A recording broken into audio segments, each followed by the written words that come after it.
Technology is cool. There, I said it. I've actually waited my entire adult life to say that out in the open. From my early years studying electrical engineering in college to the last 20 years spent doing technology consulting, I have longed for this day.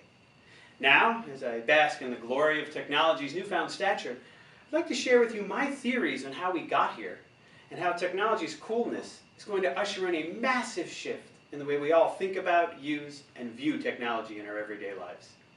In fact, I believe technology's journey to cool has come about in 3 distinct evolutionary waves, with a 4th that is in the not-too-distant future.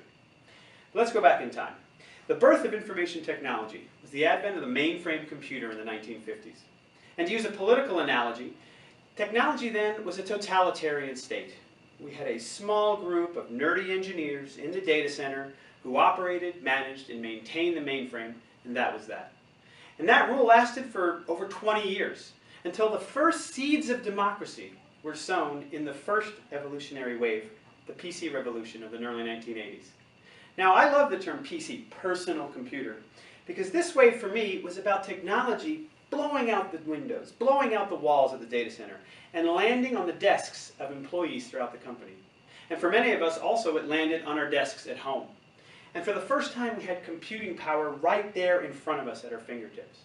And with the advent of the laptop computer, we even added a degree of physical freedom to that computing as well.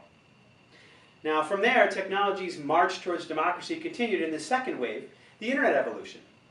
Now, the dot-com bubble and burst aside, the internet revolution of the 2000s was important because now technology burst out the walls and the doors of companies, and it landed into the world as a whole. It landed with consumers in the form of e-commerce and websites. It landed with business suppliers and business partners around collaboration and B2B type technologies. And at home, it transformed that PC into a window into seemingly endless transactions, information, content, and fun. Which brings us to today. Right now, we're in the midst of a 3rd evolutionary wave, one that I and others are calling the consumerization of technology. Now, this is a flip. And it's a flip in focus, energy, and investment from what primarily had been a technology driven through the business world with a separate consumer electronics industry to a holistic view of us as individuals, as consumers of technology across our entire daily lives. And if you look at technologies such as mobility and social networking, they're the prime examples of the technologies leading this consumerization wave. Now for me, that flip, that was the key point in time when I was able to stick the stake in the ground and proclaim that technology had finally gotten cool. But we're not done. Remember, I mentioned that 4th wave we're on the horizon of. And I will posture that the coolness of technology brought on by that consumerization and the momentum of the previous democratic waves are all the keys to unlock this 4th wave. And it's a shift.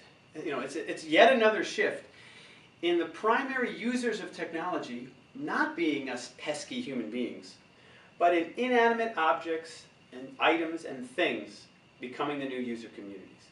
So joining us in our use of technology online every day will be our cars, our dishwashers, our washing machines, microwave ovens, vending machines, even our clothing.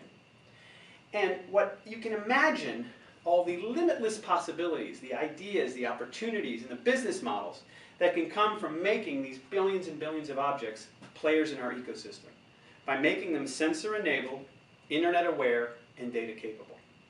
Now I'd like to leave you with one example that I think best embodies this idea, and it has to do with your car. So who knows better when your car needs an oil change, you or your car? Now I maintain you don't spend your days thinking about oil changes, but your car knows exactly when it needs that change. Why can't your car go online, look at local garages and oil change centers and shop for prices and look for specials and coupons, even read reviews to find reputable institutions? Why can't it look at calendars, schedule an online appointment, and drop that invite in your calendar for you to take it to the shop? I postulate that the not-too-distant future in this 4th wave, it will.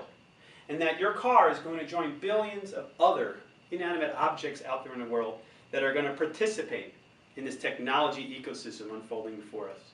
And I think that is the real benefit that comes from tech getting cool. Thank you.